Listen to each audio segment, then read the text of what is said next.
গতকাল রাতের দিকে শীতলকুচি ব্লকের অন্তর্গত বড় মরিচা লালবাজার গ্রাম পঞ্চায়েতের প্রধান অনিমেষ রায় যখন একটা মোটরসাইকেলের পিছনে চেপে বাড়ি ফিরছিলেন, তখনই বিজেপির দুষ্কৃতীরা অতর্কিতে পিছন থেকে গুলি চালায় এবং কোমরের নিচে থাইয়ে তার গুলি লাগে।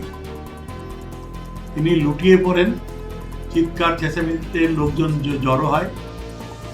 তাকে তুলে নিয়ে কুচবিহারে একটা বেসরকারি নার্সিংহোমে ভর্তি করা হয়।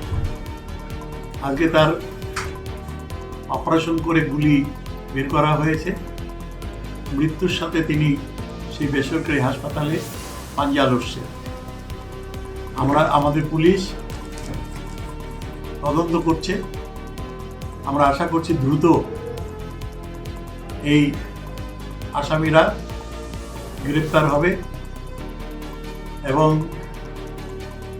অনিমেষ রায়কে খুন করে ফেলার জন্যই, প্রাণী মারার জন্যই গুলি চালানো হয়েছে। কারণ সংখ্যালঘু এলাকা, ওই এলাকায় গত লোকসভা নির্বাচনে ভালো ভোট হয়েছে।